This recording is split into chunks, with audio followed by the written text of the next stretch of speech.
ಬಂಧುಗಳೇ ನಮಸ್ಕಾರ, ಹೇಗಿದ್ರೆ ನೀವೆಲ್ಲರೂ? ನಾನು ಸುಬ್ರಹ್ಮಣ್ಯ ಎಸ್ ಹಂಡಿಗೆ. ಬಂಧುಗಳೇ, ಯುದ್ಧ 23ನೇ ದಿನಕ್ಕೇನೋ ಕಾಲಿಟ್ಟಿದೆ. ಇದ್ರ ನಡುವೆ ಸಾಕಷ್ಟು ಪ್ರಮುಖ ಬೆಳವಣಿಗೆ ಆಗ್ತಾ ಇದೆ. ಎಲ್ಲಿಯವರೆಗಿನ ಬೆಳವಣಿಗೆ ಅಂದ್ರೆ, ಇರಾನ್ನ ಶಕ್ತಿಯನ್ನ ಅಮೆರಿಕ ತಪ್ಪಾಗಿ ಅಂದಾಜು ಮಾಡ್ತಾ ಎನ್ನುವಂತ ವಿಶ್ಲೇಷಣೆ, ಚರ್ಚೆ ಇದೀಗ ಜಗತ್ತಿನಾದ್ಯಂತ ಶುರುವಾಗಿದೆ.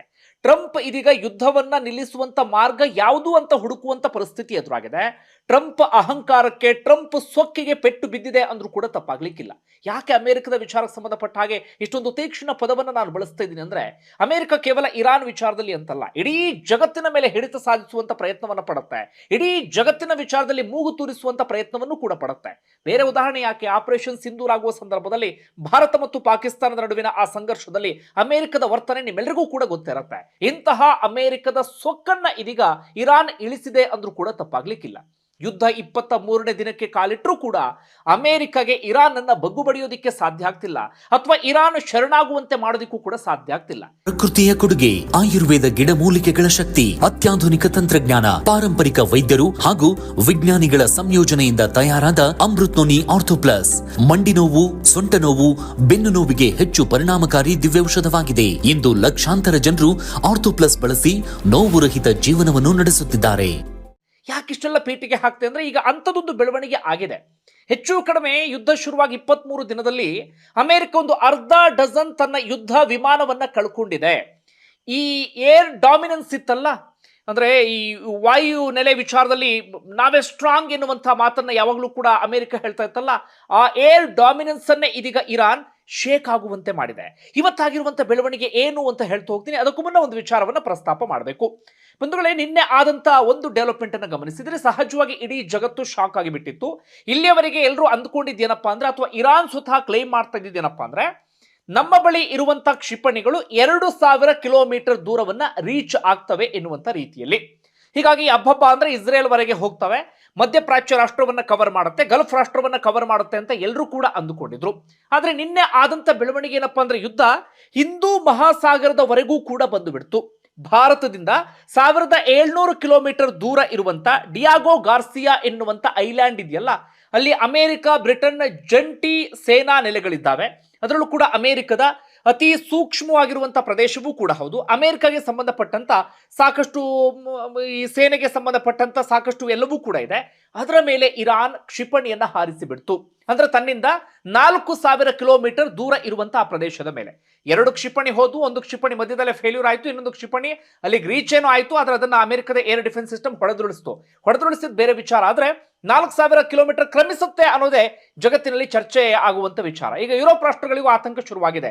ಇರಾನ್ ಹೀಗೆ ಮುಂದುವರೆದ್ರೆ ನಮ್ಮವರೆಗೂ ಕೂಡ ರೀಚ್ ಆಗುವ ಹಂತಕ್ಕೆ ಬೆಳೆದು ನಿಂತು ಬಿಟ್ಟಿದೆ ಎನ್ನುವಂತ ರೀತಿಯಲ್ಲಿ ನಿನ್ನೆ ಅದೇ ಇರಾನ್ನ ಶಕ್ತಿಗೆ ಸಂಬಂಧಪಟ್ಟಾಗೆ ಬಹಳ ಚರ್ಚೆ ಆಗಿತ್ತಲ್ಲ, ಇವತ್ತು ಮತ್ತೊಂದು ಬೆಳವಣಿಗೆ ಆಗಿದೆ. ಬಂಧುಗಳೇ, ಅಮೆರಿಕವನ್ನ ತಲೆಗೆಡಿಸಿದಂತ ವಿಚಾರ ಅಥವಾ ತೀರಾ ಚಿಂತೆಗೀಡು ಮಾಡಿದಂತ ವಿಚಾರ ಅಂದ್ರೆ ಹರ್ಮುಜ್ ಜಲಸಂಧಿ. ಅದೊಂದು ಸಣ್ಣ ಜಲಸಂಧಿಯನ್ನ ಇರಾನ್ ಲಾಕ್ ಮಾಡಿ ಅಥವಾ ಬಂದ್ ಮಾಡಿ ಇಡೀ ಜಗತ್ತನ್ನೇ ಆಟಾಡಿಸುವಂತ ಕೆಲಸವನ್ನ ಮಾಡ್ತು. ಒಂದು ರೀತಿಯಲ್ಲಿ ತೈಲ ತಲ್ಲಣ ಸೃಷ್ಟಿಯಾಗುವ ರೀತಿಯಲ್ಲೂ ಕೂಡ ಮಾಡ್ತು ಇರಾನ್, ನಿಮ್ಮೆಲ್ಲರಿಗೂ ಕೂಡ ಗೊತ್ತಿರುವಂತ ಸಂಗತಿ. ಹೀಗಾಗಿ ಡೊನಾಲ್ಡ್ ಟ್ರಂಪ್ಗೆ ವಿಪರೀತ ತಲೆ ಕೆಟ್ಟು ಹೋಗ್ಬಿಟ್ಟಿತ್ತು, ಹೇಗೆ ಅದನ್ನ ಬಿಡಿಸೋದು ಅಂತ ಹೇಳಿ. ನ್ಯಾಟೋ ರಾಷ್ಟ್ರಗಳ ಸಹಾಯವನ್ನ ಕೇಳಿದ್ರು, ಯಾರು ಬೆಂಬಲಕ್ಕೆ ಬರಲಿಲ್ಲ. ಆ ನ್ಯಾಟೋ ಪಡೆಯಲ್ಲಿ ಒಂದು 32 ರಾಷ್ಟ್ರಗಳಿದ್ದಾವೆ, ಯಾರು ಕೂಡ ಬೆಂಬಲಕ್ಕೆ ಬರಲಿಲ್ಲ. ಮಿತ್ರ ರಾಷ್ಟ್ರಗಳನ್ನು ಕೇಳಿದ್ರು, ಯಾರು ಕೂಡ ಸಪೋರ್ಟ್ ಮಾಡಲಿಲ್ಲ. ಯಾರು ಕೂಡ ತಮ್ಮ ಯುದ್ಧ ನೌಕೆಗಳನ್ನ ಕಳುಹಿಸಿಕೊಡ್ಲಿಲ್ಲ, ಅಥವಾ ಅಮೆರಿಕಾಗೆ ಬೆಂಬಲ ನೀಡ್ತೀವಿ ಅನ್ನುವಂತ ಮಾತನ್ನು ಕೂಡ ಹೇಳಲಿಲ್ಲ. ಹೀಗಾಗಿ ಡೊನಾಲ್ಡ್ ಟ್ರಂಪ್ ಫ್ರಸ್ಟ್ರೇಷನ್ ಒಳಗಾಗಿದ್ರು, ನ್ಯಾಟೋ ಮೇಲೆ ಜೋರ ಕೂಗಾಡಿದ್ರು, ಚೀನಾ ಬೆಂಬಲವನ್ನು ಕೂಡ ಕೇಳಿದ್ರು, ಚೀನಾ ಮೇಲೂ ಕೂಡ ಆಕ್ರೋಶವನ್ನ ಹೊರಹಾಕಿದ್ರು. ಇಂಥದ್ದೆಲ್ಲವೂ ಕೂಡ ಆಗಿತ್ತಾ? ಅದಾದ ಬಳಿಕ ಡೊನಾಲ್ಡ್ ಟ್ರಂಪ್ ಕಡೆಯಿಂದ ಕೊನೆಯದಾಗ ಒಂದು ಎಚ್ಚರಿಕೆ ಬಂತು. ಏನಂತ? ನಿಮಗೆ 48 ಗಂಟೆಗಳ ಕಾಲ ಟೈಮ್ ಕೊಡ್ತೀನಿ, ನಿಮಗೆ ನೀವು ಅದನ್ನು ಕ್ಲಿಯರ್ ಮಾಡಿಲ್ಲ ಅಂತ ಆದ್ರೆ ನಿಮ್ಮ ವಿದ್ಯುತ್ ಸ್ಥಾವರಗಳನ್ನ ನಾನು ಉಳಿಸೋದಿಲ್ಲ ಅಂತ ಹೇಳಿ. ಇರಾನ್ ಆ ಕಡೆಯಿಂದ ಹೇಳುತ್ತೆ, ನಿಮ್ಮ ಗೊಡ್ಡು ಬೆದರಿಕೆಗೆ ನಾವ್ಯಾಕೆ ಬಗ್ಲಿ ಅಂತ ಹೇಳಿ. ಹೀಗೆ ಇರಾನ್ ಪರಿಸ್ಥಿತಿ ಹೇಗಾಗಿದೆ ಅಂದ್ರೆ, ಯಾರೇ ವಿರುದ್ಧ ಮಾತಾಡಿದ್ರು ತಗೋ ನಿನ್ಗೂ ಹೊಡಿತೀನಿ ಅಂತ ಒಂದು ಕ್ಷಿಪಣಿ ದಾಳಿಯನ್ನ ಮಾಡೋದು ಅಲ್ಲಿವರೆಗೆ ಬಂದ್ಬಿಟ್ಟಿದ್ದಾರೆ. ಈಗ ಬ್ರಿಟನ್ ಹೇಳ್ತು ನಾವು ಅಮೆರಿಕಕ್ಕೆ ಸಹಾಯ ಮಾಡ್ತೀವಿ ಅಂತ ಹೇಳಿ, ತಗೋ ನಿಮಗೂ ಹೊಡಿತೀವಿ ಅಂತ ಹೇಳಿ ಡಿಯಾಗೋ ಮಾರ್ಸಿಯಾ ಎನ್ನುವಂತ ಐಲ್ಯಾಂಡ್ ಇತ್ತಲ್ಲ, ಅದ್ರ ಮೇಲೆ ದಾಳಿಯನ್ನ ಮಾಡಿಬಿಟ್ರು. ಸೌದಿ ರಾಷ್ಟ್ರಗಳ ಮೇಲೂ, ಅಂದ್ರೆ ಗಲ್ಫ್ ರಾಷ್ಟ್ರಗಳ ಮೇಲೂ ಕೂಡ ಹಾಗೆ ಮಾಡಿದ್ದು, ಅಥವಾ ಮಧ್ಯಪ್ರಾಚ್ಯ ರಾಷ್ಟ್ರಗಳ ಮೇಲೂ ಕೂಡ ಇರಾನ್ ಹಾಗೆ ಮಾಡಿದ್ದು. ಯಾವಾಗ ಡೊನಾಲ್ಡ್ ಟ್ರಂಪ್ ನಿಮ್ಮ 48 ಗಂಟೆಗಳ ಕಾಲ ಗಡುವು ಕೊಡ್ತೀನಿ ಎನ್ನುವಂತ ಮಾತನ್ನು ಹೇಳಿದ್ರು, ಇರಾನ್ ಕೇರಳಿ ಕೆಂಡವಾಗಿ ಬಿಡ್ತು. ಕೊನೆಗೆ ಇರಾನ್ ಮಾಡಿದಂತ ಕೆಲಸ ಏನು ಗೊತ್ತಾ?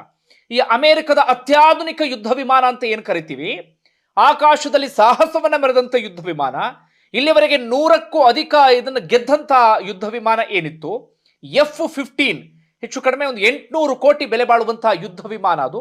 ಅದನ್ನ ಇದೀಗ ಇರಾನ್ ಹೊಡೆದುರುಳಿಸಿದೆ. ಸ್ವತಃ ಇರಾನ್ ಅದಕ್ಕೆ ಸಂಬಂಧಪಟ್ಟಾಗೆ ಕ್ಲೈಮ್ ಮಾಡ್ತಾ ಇದೆ, ವಿಡಿಯೋ ಕೂಡ ರಿಲೀಸ್ ಮಾಡಿದೆ. ಅಮೆರಿಕ ಅದನ್ನ ಒಪ್ಕೊಂಡಿಲ್ಲ ಅಥವಾ ಅದನ್ನ ಅಲ್ಲಗೆಳೆದು ಕೂಡ ಇಲ್ಲ, ಏನೂ ಆಗಿಲ್ಲ ಎನ್ನುವ ರೀತಿಯಲ್ಲೂ ಕೂಡ ಅಮೆರಿಕ ಹೇಳಿಲ್ಲ. ಯಾವ ಪ್ರದೇಶ ಅಂದ್ರೆ ದಕ್ಷಿಣ ಇರಾನ್ನ ಪ್ರದೇಶದಲ್ಲಿ, ಹೊರ್ಮುಜ್ ಜಲಸಂಧಿಯ ಸಮೀಪವೇ ದಕ್ಷಿಣ ಇರಾನ್ ಸಮೀಪದಲ್ಲಿ F-15 ಬರ್ತಾ ಇತ್ತು. ಇರಾನ್ ತನ್ನ ಸ್ವದೇಶಿ ಏರ್ ಡಿಫೆನ್ಸ್ ಸಿಸ್ಟಮ್ ಅನ್ನ ಬಳಸಿಕೊಂಡು F-15 ಅನ್ನ ಹೊಡೆದುರುಳಿಸಿದ್ದೇವೆ ಅಂತ ಹೇಳಿ ಇದೀಗ ಇರಾನ್ ಹೇಳ್ತಾ ಇದೆ. ನೆಲದಿಂದ ಆಕಾಶಕ್ಕೆ ಚಿಮ್ಮುವಂತ ಕ್ಷಿಪಣಿಯನ್ನ ಬಳಸಿ ಅದನ್ನ ಹೊಡೆದುರುಳಿಸಿದೆಯಂತೆ. ಅಂದ್ರೆ ಹರ್ಮುಜ್ ಜಲಸಂಧಿಯನ್ನ ಕ್ಲಿಯರ್ ಮಾಡ್ತೀವಿ ಎನ್ನುವಂತ ಇದರಲ್ಲಿ ಅಮೆರಿಕ ಬರ್ತಾ ಇತ್ತು. ಆ F-15 ಅನ್ನು ಕೂಡ ಕಳಿಸಿಕೊಟ್ಟಿತ್ತು. ಆದ್ರೆ ಇರಾನ್ ಅದನ್ನ ಹೊಡೆದುರುಳಿಸಿ ಬಿಟ್ಟಿದೆ. ಇದರಿಂದ ಒಂದು ರೀತಿಯಲ್ಲಿ ಅಮೆರಿಕಗೆ ಮುಖಭಂಗ ಆದ ರೀತಿಯಲ್ಲಾಗಿದೆ. ಟ್ರಂಪ್ಗೆ ಒಂದು ರೀತಿಯಲ್ಲಿ ಹಿನ್ನಡೆ, ಅಥವಾ ಟ್ರಂಪ್ ಸೊಕ್ಕು ಅಡಗಿದೆ ಅಂದ್ರೂ ಕೂಡ ತಪ್ಪಾಗ್ಲಿಕ್ಕಿಲ್ಲ. ಅಂದ್ರೆ ಅವ್ರು ಅಂದ್ಕೊಂಡಿದ್ರು ಇದರಲ್ಲಿ ನಾವೇ ಒಂದು ರೀತಿಯಲ್ಲಿ ನಾವೇ ಪವರ್ ಎನ್ನುವ ರೀತಿಯಲ್ಲಿ ಅವ್ರು ಅಂದ್ಕೊಂಡಿದ್ರು. ಜೊತೆಗೆ ನಮ್ಮ ಹತ್ರ ಇರುವಂತಹ ಯುದ್ಧ ವಿಮಾನಗಳು ಅತ್ಯಾಧುನಿಕ, ಇರಾನ್ಗೆ ಏನು ಮಾಡೋದಿಲ್ಲ ಎನ್ನುವ ರೀತಿಯಲ್ಲಿ ಅಂದ್ಕೊಂಡಿದ್ರು. ಅದರೆಲ್ಲವೂ ಕೂಡ ಉಲ್ಟಾ ಪಲ್ಟಾ ಆಗಿದೆ. ಇರಾನ್ನ ಶಕ್ತಿ ಇದೀಗ ಇಡೀ ಜಗತ್ತಿಗೆ ಗೊತ್ತಾಗುವ ರೀತಿಯಲ್ಲಿ ಆಗಿದೆ. ಅಂದ್ರೆ ಅವ್ರ ಕಡೆಯಿಂದ ಬರ್ತಿರುವಂತಹ ಡ್ರೋನ್ಸ್ಗಳು, ಅವ್ರ ಕಡೆಯಿಂದ ಬರ್ತಿರುವಂತಹ ಮಿಸೈಲ್ಸ್ಗಳು, ಈ ಯುದ್ಧ ವಿಮಾನಗಳು ಹೋದಾಗ ಹೊಡೆದುಳಿಸುತ್ತಿರುವಂತಹ ರೀತಿ ಸಹಜವಾಗಿ ಜಗತ್ತಿಗೆ ಅಚ್ಚರಿಯನ್ನುಂಟು ಮಾಡಿದೆ. ನೇತನ್ಯಾಹು ಪ್ರತಿಕ್ರಿಯೆ ಬಂದಿದೆ, ಅದೇನು ಅಂತ ಆನಂತರ ನಾನು ಹೇಳ್ತಾ ಹೋಗ್ತೀನಿ. ಇಷ್ಟೆಲ್ಲ ಆಯ್ತಾ, ಈಗ ಅಮೆರಿಕ ಅರ್ಧ ಡಜನ್ ಯುದ್ಧ ವಿಮಾನವನ್ನು ಕಳ್ಕೊಂಡಾಗಿದೆ. ಸಾಕಷ್ಟು ಡ್ರೋನ್ಸ್ಗಳನ್ನ ಕಳ್ಕೊಂಡಿತ್ತು. ಈಗ ಯುದ್ಧ ವಿಮಾನಗಳು ಯಾವ್ದಾವುದು, ಆರಂಭದಲ್ಲಿ F-15E ಈ ಕುವೈತ್ ಫ್ರೆಂಡ್ಲಿ ಫೈಟ್ ಅಲ್ಲಿ ಹೊಡೆದಾಕಿತ್ತು ಒಂದು 3. ಅದಾದ ನಂತರ ಈ KC-135 ಅಂತ ಹೇಳಿ ವಿಮಾನದ ಇಂಜಿನ್ ಇದು ಫ್ಯೂಯಲ್ ರೀಫಿಲ್ ಮಾಡುವಂತ ವಿಮಾನ, ಅದನ್ನು ಕೂಡ ಇರಾನ್ ಹೊಡೆದುರುಳಿಸಿತ್ತು. ಅದಾದ ಬಳಿಕ F-35 ಅದಂತೂ ಒಂದು ರಣಭಯಂಕರ ಇತಿಹಾಸವನ್ನ ಹೊಂದಿತ್ತು. ಅದನ್ನ ಟಚ್ ಮಾಡಿತ್ತು ಇರಾನ್, ಹೊಡೆದುರುಳಿಸಿಲ್ಲ, ಟಚ್ ಮಾಡಿತ್ತು. ಅದಾದ ಬಳಿಕ ಯುದ್ಧ ವಿಮಾನ ತುರ್ತು ಭೂಸ್ಪರ್ಶವನ್ನ ಮಾಡಿತ್ತು. ಅದನ್ನು ಅಮೆರಿಕವು ಕೂಡ ಒಪ್ಕೊಂಡಿತ್ತು. ಅದಾದ ನಂತರ ಇದೀಗ F-15 ಅನ್ನು ಕೂಡ ಇರಾನ್ ಹೊಡೆದುರುಳಿಸಿದ್ದೇವೆ ಅಂತೇಳಿ ಕ್ಲೈಮ್ ಮಾಡಿಕೊಳ್ತಾ ಇದೆ. ಇದು ಸಹಜವಾಗಿ ಅಮೆರಿಕಾಗೆ ಆತಂಕಕಾರಿ ವಿಚಾರ. ಮುಂದೆ ಏನು ಅಂತ ಯೋಚನೆ ಮಾಡುವಂತ ಪರಿಸ್ಥಿತಿಗೆ ತಂದು ನಿಲ್ಲಿಸಿಬಿಟ್ಟಿದೆ, ಅಥವಾ ತಲೆ ಮೇಲೆ ಕೈ ಹೊತ್ಕೊಳ್ಳುವಂತ ಪರಿಸ್ಥಿತಿ ಅಂದ್ರೂ ಕೂಡ ತಪ್ಪಾಗ್ಲಿಕ್ಕಿಲ್ಲ. ಓಕೆ, ಇದು ಅಮೆರಿಕಾಗೆ ಸಂಬಂಧಪಟ್ಟಂತ ಬೆಳವಣಿಗೆ ಆಯ್ತಾ, ಒಂದು ವಿಚಾರ ಆಯ್ತಾ. ಅದಾದ ಬಳಿಕ ಈಗ ಇಸ್ರೇಲ್ ವಿಚಾರಕ್ಕೆ ಹೋಗೋದಾದ್ರೆ, ಇರಾನ್ ಮೇಲೆ ಇಸ್ರೇಲ್ ದಾಳಿ ಮಾಡ್ತಿತ್ತು, ಇಸ್ರೇಲ್ ಮೇಲೆ ಇರಾನ್ ದಾಳಿ ಮಾಡ್ತಿತ್ತು, ಇಂಥವೆಲ್ಲವೂ ಕೂಡ ಮುಂದುವರೆದಿತ್ತು. ಇರಾನ್ನ ಟೆಹರಾನ್ ನಲ್ಲಿ ನರಕವನ್ನೇ ಸೃಷ್ಟಿ ಮಾಡಿಬಿಟ್ಟಿತ್ತು ಇಸ್ರೇಲ್. ಅದಕ್ಕೆ ಪ್ರತಿಯಾಗಿ ಇರಾನ್ ಕೂಡ ಟೆಲ್ ಅವೀವ್ನ ಮೇಲೂ ಕೂಡ ನಿರಂತರವಾಗಿ ದಾಳಿ ಮಾಡ್ತಾ ಇತ್ತ. ಈಗ ಅದು ಡೆಡ್ಲಿ ಫೈಟ್ ಹಂತಕ್ಕೆ ಬಂದಿದೆ, ಡೇಂಜರಸ್ ಹಂತಕ್ಕೆ ಬಂದಿದೆ. ಏನು ಅಂದರೆ, ಇಸ್ರೇಲ್ ನಲ್ಲಿ ಡಿಮೋನಾ ಎನ್ನುವಂತ ಒಂದು ನಗರ ಇದೆ. ಡಿಮೋನಾ ಎನ್ನುವಂತ ಒಂದು ನಗರ, ಆ ನಗರದ ವಿಶೇಷತೆ ಏನಪ್ಪಾ ಅಂದ್ರೆ, ಅಲ್ಲಿಂದ ಒಂದು 13 ಕಿಲೋಮೀಟರ್ ದೂರದಲ್ಲಿ ನ್ಯೂಕ್ಲಿಯರ್ ಪ್ಲಾಂಟ್ ಅಂದ್ರೆ ಪರಮಾಣು ಸಂಗ್ರಹಾಗಾರ ಇದೆ. ಇಸ್ರೇಲ್ ತುಂಬಾ ರಹಸ್ಯವಾಗಿ ಒಂದು ಸುರಂಗದ ಒಳಗಡೆ ನ್ಯೂಕ್ಲಿಯರ್ ಸೆಟಪ್ ಎಲ್ಲವನ್ನು ಕೂಡ ಮಾಡಿತ್ತು. ಆರಂಭದಲ್ಲಿ ಫ್ರಾನ್ಸ್ಗೆ ಬಿಟ್ರೆ ಅಮೆರಿಕವೂ ಕೂಡ ಆ ವಿಚಾರ ಗೊತ್ತಿರಲಿಲ್ಲ. ಅದಾದ ಬಳಿಕ ಯಾವುದೋ ಒಂದು ಪತ್ರಿಕೆಯಲ್ಲಿ ವರದಿ ಬಂತು, ಅದಾದ ನಂತರ ಜಗತ್ತಿಗೆ ಜಗಜ್ಜಾಹೀರಾಯಿತು. ಆದರೂ ಕೂಡ ಅದನ್ನ ತುಂಬಾ ರಹಸ್ಯವಾಗಿ ಇಸ್ರೇಲ್ ಇಟ್ಟಿತ್ತು. ತುಂಬಾ ಸೂಕ್ಷ್ಮವಾದಂತಹ ಪ್ರದೇಶ, ಜೊತೆಗೆ ತುಂಬಾ ಸೆಕ್ಯೂರಿಟಿ ಇರುವಂತಹ ಪ್ರದೇಶ ಅದು. ಪರಮಾಣು ನಿಮ್ಗೆ ಅಪ್ಪಿತಪ್ಪಿ ಒಂದು ಲೀಕೇಜ್ ಆಯಿತು ಅಂದ್ರೆ ದೊಡ್ಡ ನರಕವೇ ಸೃಷ್ಟಿ ಆಗಿಬಿಡುತ್ತೆ. ಅದ್ರ ಬಗ್ಗೆ ನಿಮ್ಮೆಲ್ಲರಿಗೂ ಕೂಡ ಬಹಳ ಚೆನ್ನಾಗಿ ಗೊತ್ತಿದೆ. ಅಷ್ಟರ ಮಟ್ಟಿಗೆ ಇಸ್ರೇಲ್ಗೆ ಬಹಳ ಪ್ರಮುಖವಾದಂಥ ಪ್ರದೇಶ. ಈಗ ಇರಾನ್ ಏನು ಮಾಡಿದೆ ಅಂದ್ರೆ, ಆ ಡಿಮೋನಾ ಮೇಲೂ ಕೂಡ ದಾಳಿಯನ್ನ ಮಾಡಿದೆ. ಡಿಮೋನಾ ನಗರದ ಮೇಲೆ ಅದು ನ್ಯೂಕ್ಲಿಯರ್ ಪ್ಲಾಂಟ್ಗೆ ಏನಾದರೂ ಹಾನಿ ಮಾಡಿದೆಯಾ, ವಿಕಿರಣ ಸೋರಿಕೆ ಏನಾದರೂ ಶುರುವಾಗಿದೆಯಾ, ಅದಕ್ಕೆ ಸಂಬಂಧಪಟ್ಟ ಏನೂ ಕೂಡ ಗೊತ್ತಿಲ್ಲ. ಇನ್ನಷ್ಟೇ ಡೀಟೇಲ್ ಬರಬೇಕಿದೆ. ಆದರೆ ಡಿಮೋನಾ ಮೇಲೆ ದಾಳಿಯನ್ನ ಮಾಡಿದೆ. ಡಿಮೋನಾ ದಾಳಿಯಿಂದ 6 ಮಂದಿ ಸಾವನ್ನಪ್ಪಿದ್ದಾರೆ, 44 ಮಂದಿಯ ಸ್ಥಿತಿ ಗಂಭೀರವಾಗಿದೆ, 100 ಮಂದಿ ಗಾಯಗೊಂಡು ಆಸ್ಪತ್ರೆಗೆ ದಾಖಲಾಗುವಂತ ಪರಿಸ್ಥಿತಿ ಎದುರಾಗಿ ಬಿಟ್ಟಿದೆ. ಇದು ಡಿಮೋನಾ ಮೇಲಿನ ದಾಳಿ ಸಹಜವಾಗಿ ಇಸ್ರೇಲ್ ಅನ್ನ ಒಂದು ಹಂತಕ್ಕೆ ನಡುಗಿಸಿ ಬಿಟ್ಟಿದೆ ಅಂದ್ರೂ ಕೂಡ ತಪ್ಪಾಗ್ಲಿಕ್ಕಿಲ್ಲ. ಅದನ್ನು ಮಿನಿ ಇಂಡಿಯಾ ಅಂತ ಕರೀತಾರೆ. ಕಾರಣ ಭಾರತೀಯರು ಹೆಚ್ಚು ಕಡಿಮೆ ಒಂದು 7,500 ಜನ ಅಲ್ಲಿದ್ದಾರೆ. 30% ಅಲ್ಲಿನ ಪಾಪ್ಯುಲೇಷನ್ 30% ತುಂಬಾ ಹಿಂದೆ ಹೋದಂಥವ್ರು ಅವರು. ಮಹಾರಾಷ್ಟ್ರ, ಕೇರಳ ಇಲ್ಲಿಂದೆಲ್ಲ ಹೋಗಿ ಅಲ್ಲಿ ನೆಲೆಸಿದಂಥವ್ರು ಅವರೆಲ್ಲರೂ ಕೂಡ ಈಗ ಇಸ್ರೇಲಿಗರೇ ಆಗಿಬಿಟ್ಟಿದ್ದಾರೆ. ಆದರೂ ಕೂಡ ಅದನ್ನು ಮಿನಿ ಇಂಡಿಯಾ ಅಂತ ಯಾಕೆ ಕರೀತಾರೆ ಅಂದ್ರೆ, ನಮ್ಮ ಕಲ್ಚರ್ ಎಲ್ಲವನ್ನು ಕೂಡ ಫಾಲೋ ಮಾಡ್ತಾರೆ. ನಮ್ಮ ತಿಂಡಿ ತಿನಿಸುಗಳು, ನಮ್ಮ ಸಂಸ್ಕೃತಿ ಅದೆಲ್ಲವೂ ಕೂಡ ನಿಮಗಲ್ಲಿ ಕಾಣಿಸುತ್ತೆ. ಅದರ ಮೇಲೆ ಇದೀಗ ಅತ್ಯಂತ ಭೀಕರವಾದಂಥ ದಾಳಿ ನಡೆದಿದೆ. ಸಹಜವಾಗಿ ಇಸ್ರೇಲ್ ಇದರಿಂದ ಶಾಕ್ಗೆ ಒಳಗಾಗಿದೆ. ಮತ್ತೊಂದು ಅರಾದ್ ಎನ್ನುವಂಥ ನಗರ, ಅದ್ರ ಮೇಲೂ ಕೂಡ ದಾಳಿಯಾಗಿದೆ. ಅಲ್ಲೂ ಕೂಡ ಸಾಕಷ್ಟು ಮಂದಿ ಗಾಯಗೊಂಡಿದ್ದಾರೆ.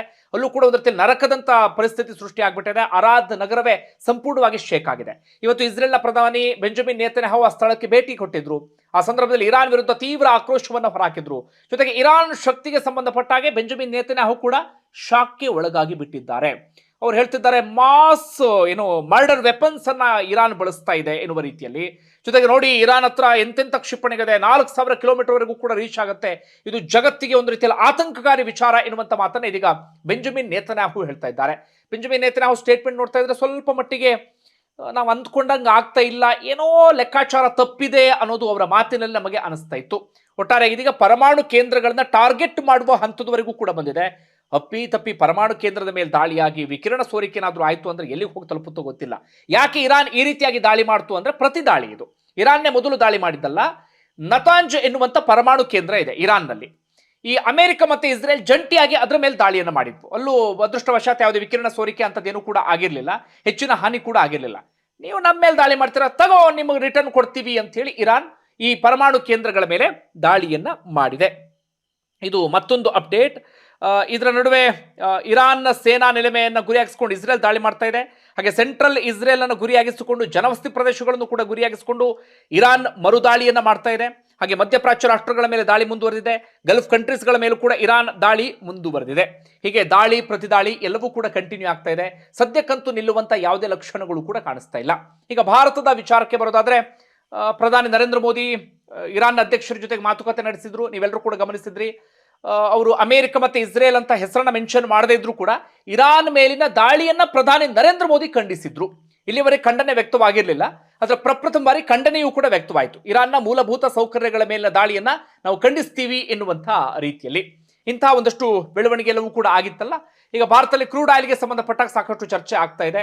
ಪೆಟ್ರೋಲ್ ಡೀಸೆಲ್ ಬೆಲೆ ಮುಂದೆ ಏರಿಕೆ ಆಗಬಹುದು ಎನ್ನುವ ರೀತಿಯಲ್ಲಿ. ಗ್ಯಾಸ್ ಅಂತೂ ಸಿಗ್ತಾ ಇಲ್ಲ, ಸಮಸ್ಯೆ ಇದೆ. ಈಗ ರಷ್ಯಾದಿಂದ ತೈಲವನ್ನ ಹೊತ್ತಂತ ಹಡಗು ಚೀನಾ ಕಡೆಗೆ ಹೋಗ್ತಾ ಇತ್ತು, ಭಾರತಕ್ಕೆ ಎಂಟ್ರಿ ಕೊಟ್ಟಿದೆ, ಮಂಗಳೂರಿಗೆ ಬಂದು ತಲುಪಿದೆ. ಹೀಗಾಗಿ ಇದೆಲ್ಲೂ ಸ್ವಲ್ಪ ಮಟ್ಟಿಗೆ ರಿಲೀಫ್ ಅಂತ ಅನ್ಸ್ಬೋದು. ಹಾಗೆ ಅಮೆರಿಕ ಇರಾನ್ಗೆ ತೈಲವನ್ನ ಮಾರಾಟ ಮಾಡೋದಕ್ಕೆ ಅವಕಾಶವನ್ನ ಮಾಡಿಕೊಟ್ಟಿದೆ ಅಂತ ಹೇಳ್ತಾ ಇದೆ. ಮುಂಚೆ ನಿರ್ಬಂಧವನ್ನ ಹೇರಿತ್ತಲ್ಲ, ಹೀಗಾಗಿ ಆ ತೈಲವನ್ನ ಖರೀದಿ ಮಾಡೋದಕ್ಕೂ ಕೂಡ ಭಾರತ ಯೋಚನೆಯನ್ನ ಮಾಡ್ತಾ ಇದೆ. ಹೀಗಾಗಿ ಮುಂದೆ ತೈಲದ ವಿಚಾರದಲ್ಲಿ ಏನಾಗುತ್ತೆ ಅನ್ನೋದನ್ನ ನಾವೆಲ್ಲರೂ ಕೂಡ ಕಾದು ನೋಡಬೇಕಾಗಿದೆ. ಇನ್ನು ಹರ್ಮುಜ್ ಜಲಸಂಧಿಗೆ ಸಂಬಂಧಪಟ್ಟಾಗ ಇರಾನ್ ಹೇಳ್ತಾ ಇದೆ, ಶತ್ರು ರಾಷ್ಟ್ರಗಳಿಗೆ ಮಾತ್ರ ಅದು ಬಂದ್, ಮಿತ್ರ ರಾಷ್ಟ್ರಗಳು ಓಡಾಡಬಹುದು ಅಂತ ಇರಾನ್ ಹೇಳ್ತಾ ಇದೆ. ಒಟ್ಟಾರೆ ಬಂಧುಗಳೇ, ನಿಮ್ಗೆ ಏನಿಸುತ್ತೆ ಕಮೆಂಟ್ ಬಾಕ್ಸ್ ಅಲ್ಲಿ ಮೆನ್ಷನ್ ಮಾಡಿ. ಧನ್ಯವಾದ ವಿಡಿಯೋ ನೋಡಿದ್ದಕ್ಕಾಗಿ.